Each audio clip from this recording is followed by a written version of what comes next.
Армысыздар, құрметті көрермендер. Миллионға апарар жол реалити бизнес-шоу. Біз бастаймыз.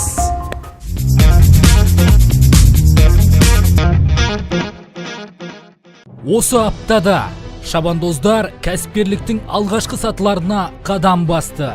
Бизнес-шоудың пайдасы барын қатысушылар сөзбен емес, іспен дәлелдей бастады. Ахметбек мырза әсерге не себепті Лукашенкоға хат жазуға кеңес берді. СНГ-де бір одақтас мемлекеттік болғаннан кейін бұл сөзбен емес, іспен осылай бір көмек көрсетсеңіз, бір маманыңызды Минскіден жіберіп, Әселдің Ақтөбеде компьютерін жасап берсеңіз деп хат жаз, мен астына қол қояйын, одан кейін менің таныстарым бар Беларусияда, Лукашенконың қолына тигіземіз. Арманды отбасынан бас тартуға мәжбүрлеген қандай жағдай? Миллион теңге таппасақ, мен қайтадан отбасыма оралмаймын. Есеп беру кезінде Ахметбек мырзаны ашуландырған кім? Егер істемесең, саған қош бол дейміз де, шет жұмыс тарихта бар. Осы және өзге де қызықтарды миллионға апарар жол реалити бизнес-шоуының екінші шығарылымнан тамашалай аласыздар. Егер аш адамның қарнын бір рет тойғызғың келсе, қолына балық бер. Өмір бойы тоқ жүруін қаласаң, қармақ ұстатып, балық аулауды үйрет. Конфуцийдің бұл тәмсілі астарлы.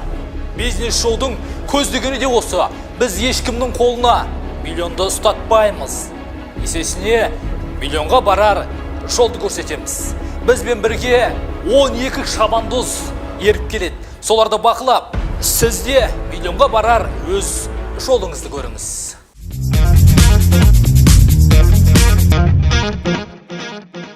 Мен Жұмабек Сайран, бүгінгі тапсырмамды орындадым. Абыраяға мен келістім. Бизнес-шоу қатысушылары тығыз жұмыс жоспарларын орындауды бастап кетті. Сайранның Абыраймен кездесуі біраз шығын мен уақыт жоғалтудың алдын алатындай. Сайра екеуміз мынандай ерекше дизайнмен жасалған магнитный нелермен танысып шықты. Мен өз басым келіп качестволарын көрдік. Енді алла бұйыртса, осыны жаңағы Қытайдан зауыттармен тікелей жасауға зауыттарды қарастырып отырмыз.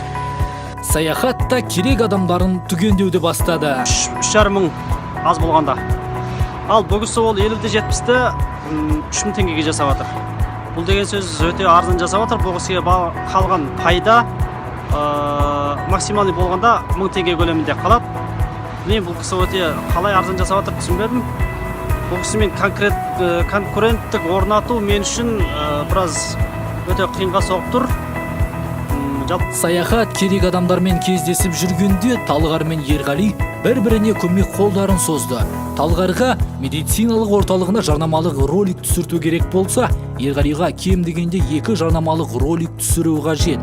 Жігіттер бір-бірін тапты. Бұл орысшалап айтқанда псарияз ветерига деген.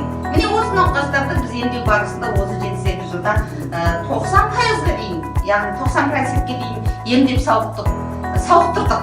Нартай болса ұстаздарға арналған басылымдарды зерттеуге кірісті. Оларға деген сұраныс пен ең өтімді журналды тауып, соның жолымен жүріп отыру басты міндеті. Армысыздар, құрметті достар. Бүгін мен Ахметбек ағаның тапсырмасы бойынша ұстаздарға арналған басқа да журналдарды тексеріп, қандай артықшылықтары, қандай кемшіліктері барлығын жазып жатыр. Оффлайн қатысушылардан бұл аптада бейне есеп жібермеген Жанбота мен Арман ғана. Жігіттердің бұл жауапсыздығы алдағы уақытта өздеріне қамшы болып тиюі мүмкін. Онлайн қатысушылардың белсенділігі де қуанта қоймады. Олардың арасынан Баймұрат алғашқы онлайн шәкіртін қабылдаған туралы видео есеп жіберді. Онлайн сабақ өтіп жатыр мына жерде. Қызылорданың бір оқушысы.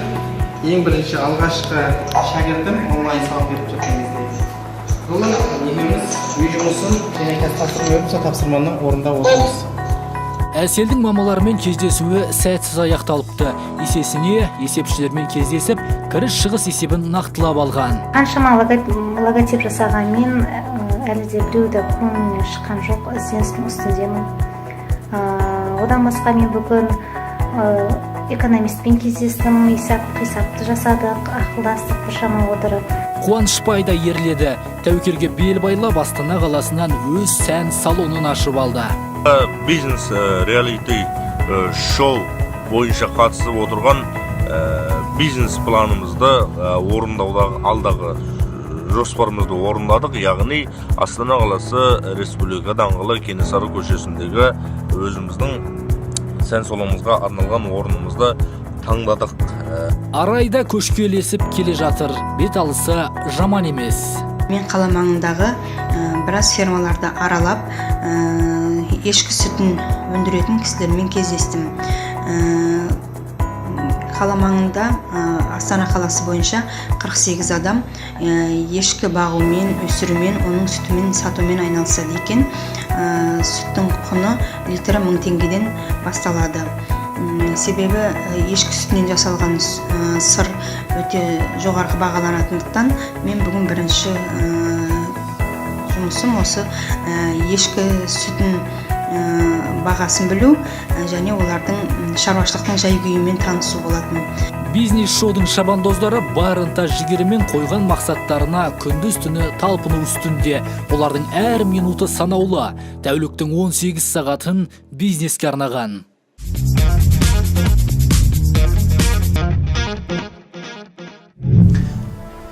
Бір үлкен аяқ киім компаниясы Африкаға болашақ базардың жағдайына талдау жасау үшін 2 сатушыны жібереді.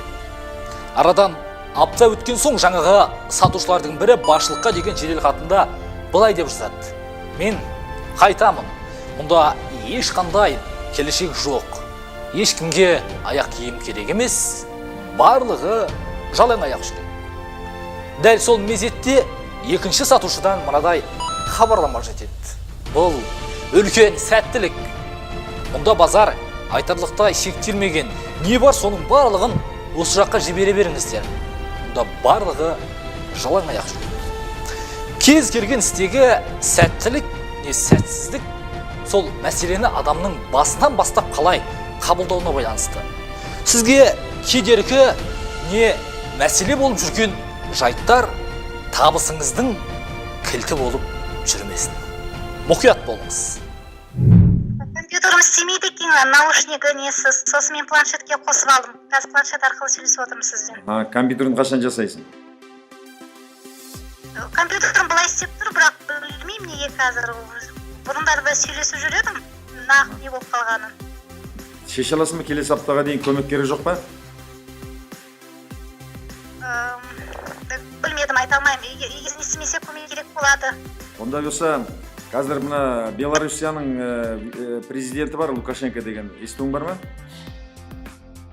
Иә. Сол кісіге біз қазір хат жолдайық.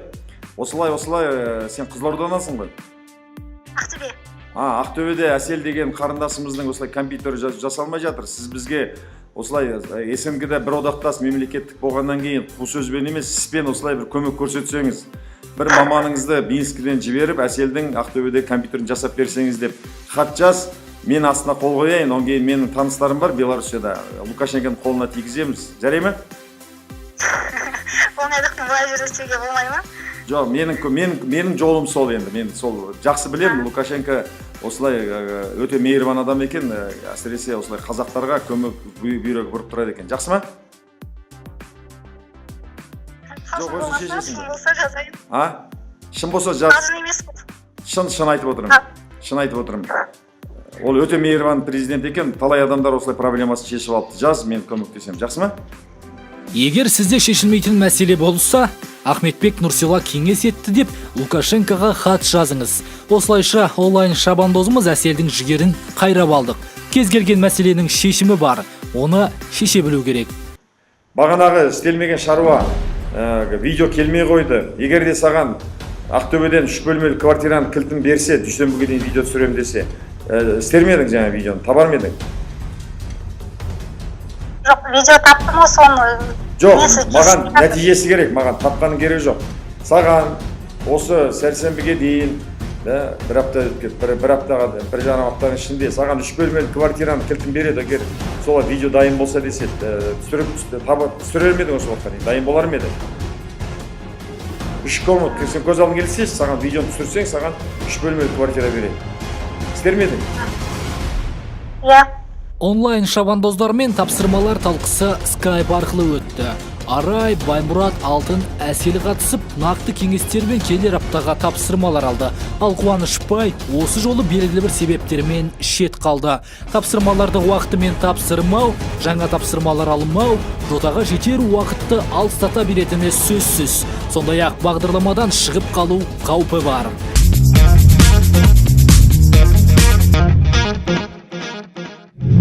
Талғар бұл жолғы түсірілімге келмеді. Есесіне қайын енесі Жәмилә апай келіпті. Отбасылық кәсіпті дөңгелетіп отырған жанұя ауызбіршілігі мығым. Бірақ медицинада 40 жыл тәжірибесі бар дәрігер бізді шорт шешімімен таң қалдырды. Достық деген атымыз, достық тибетский медцентр деп аштық бұны. Оған бір үлкен себеп бар. Себебі біздің екі еліміздің Жақсы сауатты қалдырғыларыңыз келеді ғой. Екі елдің достығының нығыз байланысы Қытай елімен. Біз Қытайдан оқыдық, мысалы үшін мен Қытайдан оқыдық. Оған зорлық жоқ, егер соны достық деген компаниялар өте көп соның арасында жауап біздікі достық Тибет медцентрі. Медцентр деген сөз еріп отырады. Сондықтан ғана бізді халық танып кетті. Тыңдаңыз. Медцентр деген көп. Мысалы ол деген сіз кімсіз дегенде мен мысалы дәрігерім деп айта салған сияқты да. Мен дәрігер емес, мен тері ауруларын емдейтін дәрігер. Тері ауруларын емдейтін. Сондықтан сол жерде сондай немене болуға тиіс. Логотипіңізде де сонда адамдар бірден елуге айтуға тиіс. Да, мысалы, онда достық медцентр астында алапес, да, мүмкін онан кейін тағы немен темір псориаз қазақшасы бар ма? Соны бар. Бүйтіп орысшасын жазыңыз, қысқашасын астына орысшасын. Жарайды. Солай болғанда адамдарға өте бірден белгілі болады, жақсы ма? Өткен аптада Талғарға берілген тапсырма жарнамалық ролик жасау. Ол дайын болыпты. 58 түрлі дәрі бар. 58 түрлі дәріні біз 40 күн, күннің ыстығына 40 күн қоямыз. Бұның ішінде қанша түрлі дәрі бар дейсіздер ғой? Бұның ішінде 123 түрлі дәрі бар.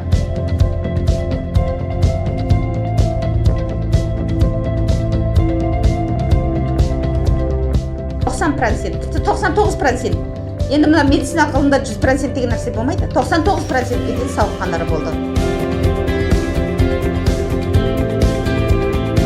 Қазір ол баспалдақтан жас бала сияқты қайтып шығып кете береді. Достық Тибет медицина орталығы. Біздің мекенжайымыз Алматы қаласы. Яссауи Шаляпин көшелерінің қиылысы. Самрайыз қонақ үйі 2-ші қабат 201-203 бөлме. Достық Тибет медицинасы, ертеңнің дауасын бізден тап. Алғашқы жарнамалық ролик жақсы деген баға беруге болады. Енді мұны тарату жұмыстарына тез арада кірісу керек. Онан бөлек Достық Тибет медицина орталығынан дертіне шипа тапқан жандардан бейне пікірлер алу жұмысы да орындалыпты. 2015 жылы 18 августте келдім, емдеттім. Бір ай көзіме дәрі жаққаннан кейін уже сауығып кеттім. Қазір 2017 жылы дәрі жағып, бәрі көзімдегі ақ кетіп қалды. 2 ай алдым. 2 ай курс, 2 ай болды. Қолым кішірейді, несі жабылып келе жатқан сияқты, қара точка болып. Мына жері. Кішірейіп келе жатыр мен, мына жақта. Есіміңіз кім болды? Айнаш. Бұрын енді үмітіңіз болмаған. Мен басқа дерматологтарға барғанда бұл кетпейтін ауру деді. Интернеттен оқығанымда да дүние жүзінде емделмейтін ауру деп оқыдым. Сонымен емделмеймін ғой деп жүргем. Қыста осы интернеттен сіздің қызыңыздың атын естідім. Сұңқар деген бір интервью беріп көргеннен кейін барып астында комментарийді оқып жазылдық. Достық Тибет медицина орталығының жұмысы осы уақытқа дейін бір қалыпты жүріп отырса, Ахметбек Нұрсиланың кеңестерінен кейін даму қарқыны жоғарылаған. 60 күндік аламан біткенше жоғарғы деңгейге көтерілері сөзсіз. Орталықтың соның бәріне дайындығы болып шықты. Орын мәселесі шешілген, мамандар жеткілікті. Дәрі-дәрмек қол жетімді. Негізгі мәселе СММ маманы тапшы. Келесі бағдарламаға дейін СММ маман тауып, әлеуметтік желілердегі парақшаларын дамыту тапсырылды. Бұл кісілердің бизнесі өте жақсы жолға түсіп кететін секілді болашақта. Өйткені байқағаным, ол ауру бола береді ғой, тоқтап қалмайды, жойылмайды. Бұл деген керемет жоба, бұның мен ойлаймын, миллиардтық жоба да, шындығын айтқанда асырып айту емес. бұл енді бүкіл тек қана Қазақстан емес, Ресей, Түркия, бүкіл елдерге шығаратын, әлемдік деңгейге шығып кететін өте үлкен жоба. Қолдарында қандай үлкен қару бар екенін білмей отыр да. Өткен жолы курсқа қатынасып, күйеу баласы сол 100 мыңды 1 миллионға бірақ шығарған, сол кезден барып түсіне бастады қандай нәрсе қолдарында тұрған еді.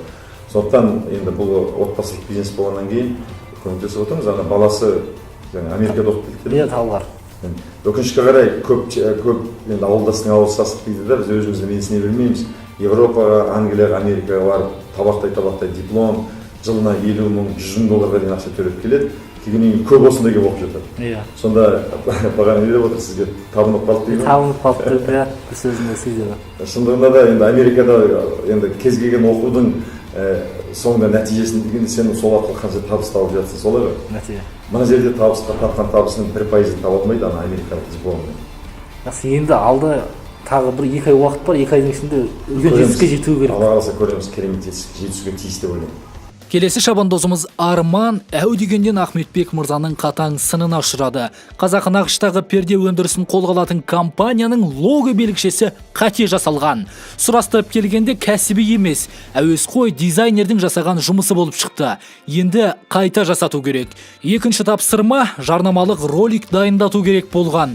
Ол да дайын емес. Оның себебін шабандозымыз былай деп түсіндірді. Астана қаласында болғаннан кейін ол жақта кішкене уақыт жағынан көп жасайтын болды. Жасап беремін деген адамдар. Бір апта болмаса 10 күн деді. Енді келіншегімді осы жаққа шақырттым. Бүгін міне қазір пойыздан түседі. Бүгін кешке болмаса ертең таңертең бастаймыз. 2 күн ішінде уже бітеді ролигіміз. Тамаша, Арман. Дұрыс қой да, шешім қабылдап, бұл деген спорттағы сияқты да. Сен боксқа шығып қазір урай деп бүйткен кезде маңдайын даң еткізеді. Ол бизнесте тез шешім қабылдау керек, тез істеу керек. Басқа біреу болса бағана әселді көрдің ғой. Иә. Ақ болды, көк болды,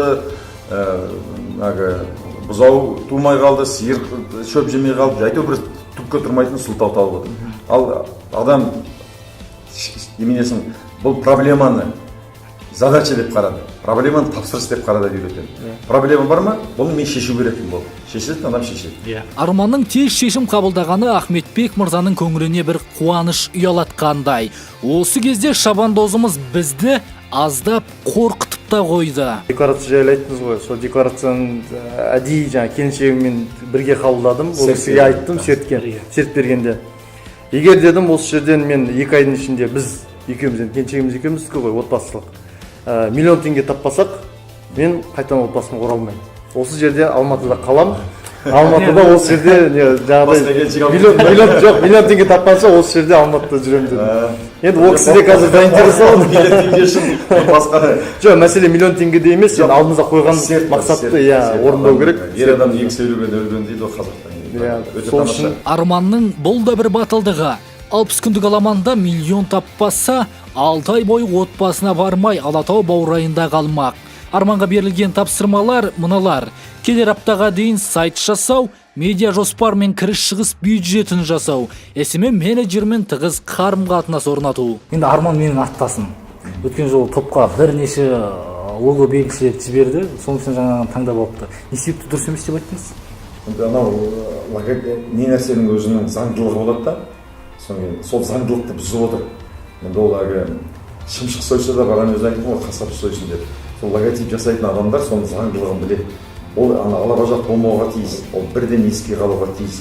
Соның логотип енді сен істеп жатқан жұмысыңа кішкене байланысы болуға тиіс та. Бұл жерден қазақи ой жасап тастаған анау бір мүлде логотиптің заңдылығына мүлде қайшы. Мүлде қайшы. Перделер өндірісі негізі дамып кетті деп ойлайсыз сіз? Мен ойлаймын, қазір адамдардың қалай болған кезде құрылыс жүріп жатыр, өмір тоқтап қалған жоқ, жаңа үйлер салынып жатыр. Соңын адамдар бір жаңа нәрсеге құмар болады, ақшасы бар адамдар. Сондықтан бұл қуантатын нәрсе бұл Қазақстанда жоқ екен. Көбінесе ресейлік біздің нанымыз басқалар жеп жатыр ғой, соның орнын алып жатқаны қуанышты. Соңын бұл жігітке қуанышты, мен өте риза болып отырғаным. Табанды. Шешім қабылдай алған да, әйелін осында алып келді. Соңын бір айда үйге қайтпаймын, 1 миллион таппай қайтпаймын деген санасына құйып тастады ма, бітті, артқа жол жоқ. Ал тек алға қарай. Сонысы маған ұнап отыр да. Басқалар үлгі болатындай, негізгі адамның бәрін жеңетін ішкі рухы бар.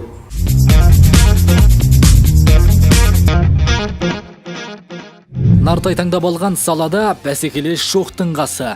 Бардың өзі заман талабына сай емес. Салалық журнал ашу, яғни ұстаздарға арналған танымдық жылдыр журнал шығару. Мектеп маусымы енді басталды. Нартай қазір журналды шығаруға мемлекет тарапынан рұқсат күтуде. Өткен аптада берілген зерделеу жұмыстары толықтай жасалыпты. Берілген тапсырма журналдың атын қою, жарнаманы қазірден бастау, керек адамдармен кездесіп, селфи жасау керек. Негізі Нартай жасап жатқан саласы маған жақындау. Бұны мен көріп тұрмын, алдында үлкен миллионда жатқан секілді. Өйткені бізде ұстаздардың саны Қазақстанда өте көп. Мемлекеттік жұмыста көбінде бізде ұстаздар, дәрігерлер өте көңіл бөлінеді. Енді қандай жұмыстар атқару керек алға? Ең бастысы мен Нартайға айтқан, ең басты ақша болып кететін болса, тек қана осынша табыс табамын деп, подписчиктерді көбейтіп, сапасына емес, санына көңіл бөлетін болса, бір-екі ай, бір жылдай табыс табу мүмкін, ары қарай болашағы болмай қалады. Сондықтан бұған алдымен мен айтамын, мамаларын таңдап алу. Оның негізгі алуы мүмкін адамдар кім? Соны таңдап алғаннан кейін қайтсем, соның пайда келтірем. Қайтсем, соның проблемасын шешем. Неғұрлым соған өте жақсы контенттер беріп, соны ғана ойын алып, соған қарай ұмтылатын болса, ол өте үлкен деңгейге жете алады. Негізгі әрине білім саласында жұмыс істеу, білім жетілдіру деген өте сауапты қой, қажет нәрсе. Оның да таңдап алғаным мен сол реалити шоуға білім саласында істедім. Келесі шабандозымыз Ерғали, өзі талапшыл. Алманың алғашқы күнінен іске кірісіп кетті. Достық Тибет медициналық орталығының жарнамалық ролигін түсіріпті. Енді тағы бір тапсырысты түсіруге дайын отыр. Логи білікші жасатуда қайта шығынға ұрынбады. Бірден кәсіби мамандармен жұмыс істегені көрініп тұр. Gold Production деген атауға әдемі лого жасалыпты. Ерғалиға берген тапсырмалар мыналар. Жарнамалық роликтер түсіруде алдына жан салмайтын шетелдік компанияларды тауып, солардың жұмысын көріп үлгі алу. Сайт жасату, хромакейді меңгеріп, сонда бір роликті түсіру. Ерғали жарнамалық роликтер түсіріп, тақырып өте қызықты секілді. Өйткені бізде қазір енді заман дамып, елдің көзі ашылып, кәсіппен айналысып жатыр. Ал барлық кәсіпкерге жарнамалық ролик керек. Енді қазір YouTube бірінші орынға шығып келе жатыр. Жалпы жарнаманың ішінде видео жарнама бірінші орынға шығады. Бұл болашақтың еншісі. Болашаққа кетіп бара жатқан сол пойыздың бірінші отырып жатқан азаматтың біреуі де, бірақ енді өкінішке қарай білім жетіспейді. Олар ойлайды, көбі видео түсіретіндер менің мықты камерам болуға тиіс, мықты монтаж үйренуге тиісім деп. Негізгі басты мәселе емес, басты мәселе идея, сценарий болуға тиіс. Бұл жерде енді журналист пен копирайтингтің арасында farq өте үлкен. Журналист оны әдемі қылып, қызықты қылып жазалады, сценарий болсын, жарнаманың мәтіні болсын ойлайды жасаламыз деп. Ал енді копирайтер ол сатылым әкелетін, адамның миында дофамин туғызатын. Сол жағынан білім жинайтын болса, бұл енді осы саланың бір көшбасшысы, ең бірінші кім алдыға шыға алады, соның атағы тез шыға болады. Көбін кәсіп жасауға болады. Болашақ керемет.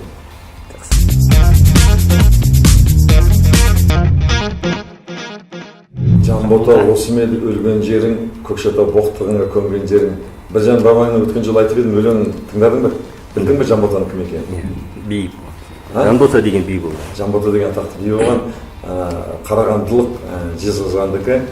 Енді кешегі арқаның жерінде өкінішке қарай атын керемет қылып қойған, өзі анша білмейді екен. Жанбота кім болған, қандай Біржанның жаңа өлеңнің тарихын білмейді екен. Соны тапсырыс берген. Өйткені негізгі кәсіп жасауға адам рух керек. Соны түп тамыры мықты болу керек та. Өйткені кәсіп кешке дейін алға жылжи бермейді. Кейде қолайсың, сүрінесің, қайта тұруға қайрат. Кешегі Жанбота би болса, бүгінгі Жанбота кәсіпкер, шабандоз. Бизнесте біршама жылдық тәжірибесі бар, бірақ дайын бизнесте емес. Нөлден бастағанды жөн көрген шабандозымыз G-Mobile брендін қалыптастырмақ. Қойған мақсаты 3 миллион теңге. Өз жотасына жете ала ма?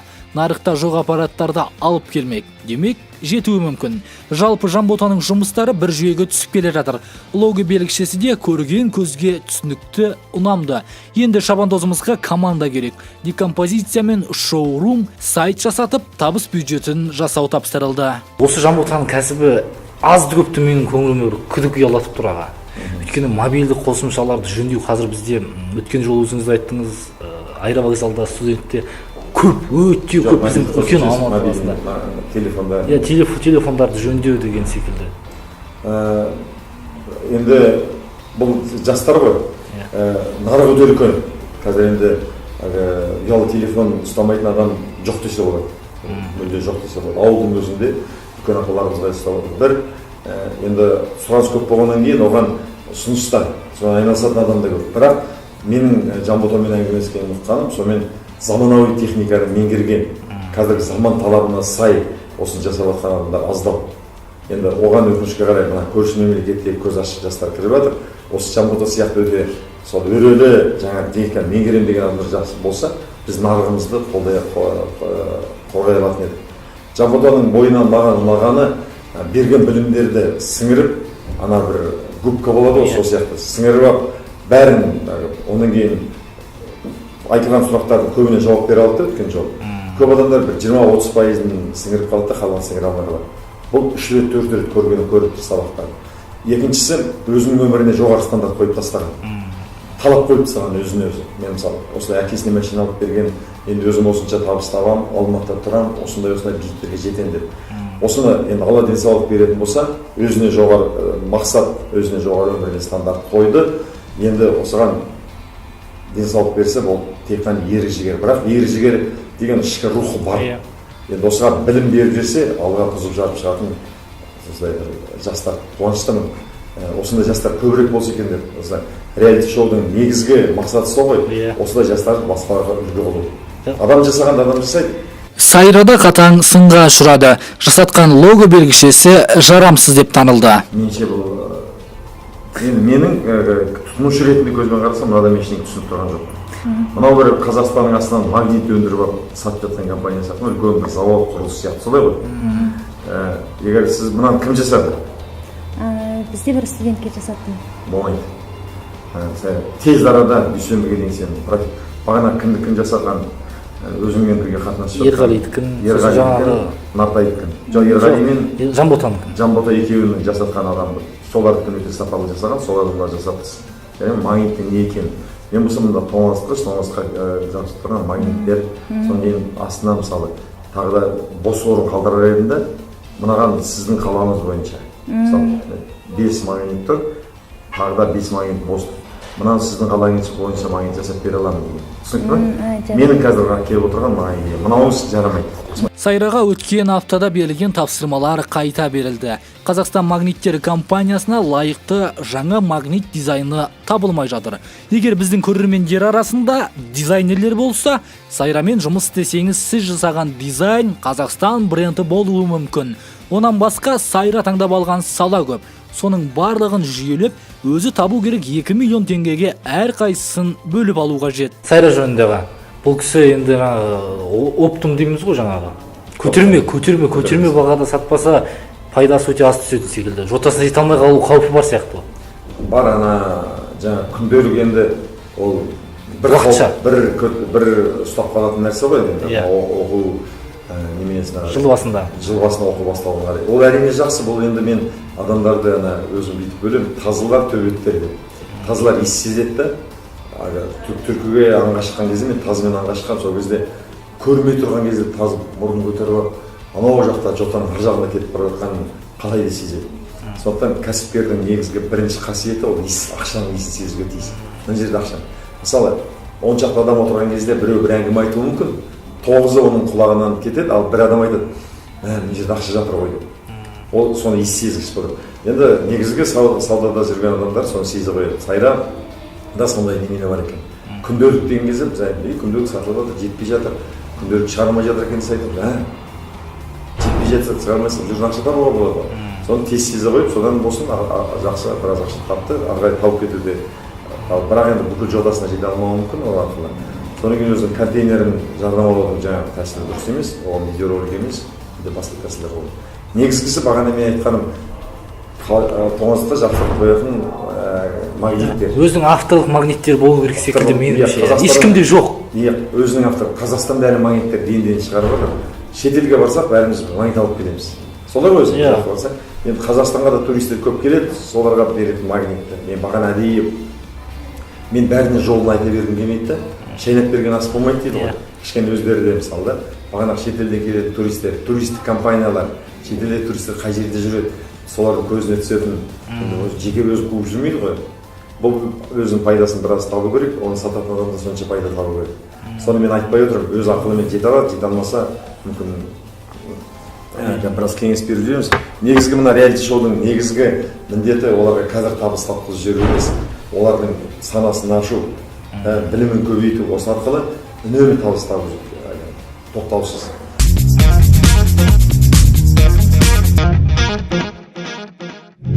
Келесі шабандозымыз Саяхат өткен аптада берілген тапсырмаларға салғырттық танытыпты, шешім қабылданбаған. Сені мына бәйгеден шығарамыз, шығарған кезде айтамыз, желі шығып қалған деп, ана доп деп қоямыз да, содан кейін бұл қыран болам деп, қыран бола алмай қалған, қазір жұмыртқасыңдар ғой, бұл шірік жұмыртқа деп, бүкіл ютубқа осы бизнес бастауда сен тұрасың, шірік жұмыртқалар көріп тұрады. Жұмыртқа ішіндегі жірік шірік екен, ешқандай ішінде қыран құс жоқ. Тұтын ба? Сен әзірге істеп жатқан менің сылбыр бәйгенің соңында келе жатсың. Табыс тапқан жоқсың ғой? Табыс тапқан жоқ. Тапқан жоқсың. Мына түріңмен сен көк тиын таппайсың. Өйткені, мысалы, бұнда қатыстың ба, енді саған бәсекелестік табылады. Осыны істейін деп айтады. Анау істейін деп жатыр екен де, мен де істейінші дейді. Сен ышқынып оның алдында 2 шақырым алға шығарып жүресің. Бизнес ол спорт, бизнес ол соғыс. Ары қарай тек қана менің ақылым саған өмір бойы ақыл болмайды. Өзің ойлау керексің. Өмір бойы мен сені кәсібіңді өмір кеп, Ахметбек аға осы айда осыны істедім, келесіне айда істейін деп отырмайсың ғой. Мына жерде жатқан 100 миллиард нейрон іске қосу керексің. Жақсы ма? Сен кандидат ұшып шығуға, сенің орныңа қазір 30 адам отыр қатысқысы келеді. Өйткені мына жарнама бізге өте үлкен мен ақша шығарып сендерге және жеке уақытымды бөліп қаншама істеп жатырмын. Егер істемесең, саған қош бол дейміз да, шірік жұмыртқа болып атын тарихта қалады. Саяхатқа да өткен аптада берілген тапсырмалар қайта берілді. Барлық шабандоздарға дедлайнмен жұмыс істеу міндеттелді. Саяхат өзіне сенімсіз сияқты. Өзің 500 мың табатынына өзі әлі сенбей жүрген сияқты. Сенімсіз емес, жалқау. Жалқау. Бұны қолына бір нәрсенің шетін ұстаған ғой. Қазақ айтады ғой, алтын шыққансаң жер бейден қазір. Табыстың немесін көріп отырды, көзін. Бірақ соны алып кеткенге рух жоқ, ерік-жігер жоқ. Айтылған тапсырманы көрдің ғой, бюджет жасау деген, баны Құралай деген кісімен телефонда ғана сөйлесіп салған.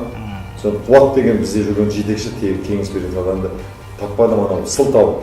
Егер оған айтатын болса, қазір осыны таппасаң сотталасың, болмаса осыны жасай алсаң саған бір айтайыншы, мен қазір $1000 төлеймін десем, ана Қуаттың үйінен есік алдына барып таңертең тосып отырады екен. Қай жерде жүретін да? Бәрі құр сылтау. Бұның да негізгі енді айтқан тапсырманы орындамаса шығарып тастау керек. Маған солай. Енді бұл қамшы болады да. Енді шындығында көп адамдарды жасайтыны жасамауы ақша емес, мәселе нарықта емес, біліктілікте емес, өзіне деген жоғары талаптың қойылмағаны, уақытты үнемдеп жасамағаны.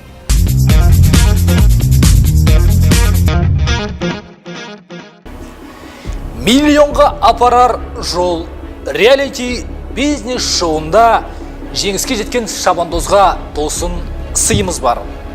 Сонымен қатар Самға университетінің студенті атанады. Оны қалай анықтаймыз? Ең әуелі қойған мақсатына кім бірінші жетеді? Сол бойынша. Екінші көрермендер, яғни сіздер біздің шабандоздарды қолдап, өз пікірлеріңізбен бөлісіп отыруларыңыз қажет. Бізді бақылап жүріңіздер. Миллионға апарамыз, Құдай берген армандарыңыз орындалады. Бағдарламаны жүргізген Арман Құдай берген. Келесі кездескенше қош, аман болыңыздар.